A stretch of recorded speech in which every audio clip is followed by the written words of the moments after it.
ప్రపంచానికి కానీ ఈవెన్ ఇరాన్లో ఉన్న ఆ కొమైనీ బ్యాచ్కి మోసం చేస్తుంది. ఎట్లాగా?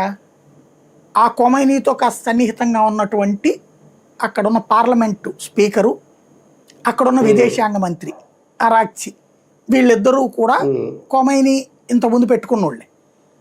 వాళ్ళతో చర్చలు జరుపుతుంది. వాళ్ళని ఎవరు డిసైడ్ చేశాడు? ఇప్పుడు కొమైనీ, ముక్తజా కొమైనీ ఉంటే ఆడితోనే చర్చలు జరపాలా? ఆయనతోనే.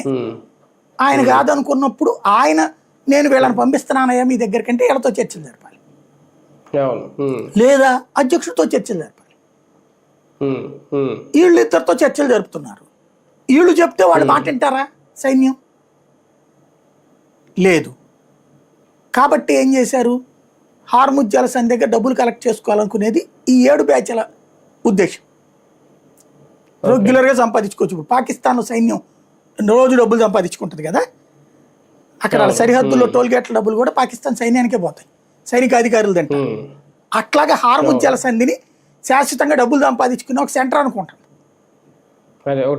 టోల్ గేట్ పెట్టుకుని డబ్బులు వసూలు చేసుకోవడం. ఇంకోటి ఆధిపత్యం వస్తుంది కదా, వెళ్ళే షిప్ నల్లా తాగుబోతోడు మాట్లాడినట్టు మాట్లాడతారు. ఇక మేము పర్మిషన్ ఇస్తున్నాం, ఎవడో పొద్దున మాట్లాడు, ఈడెవడే అబ్బా సొమ్ము సముద్రంలో పర్మిషన్ ఇవ్వడానికి, దారిలో కాల్పులు జరుపుతున్నావు అంతే కదా. ప్రపంచ దేశాలు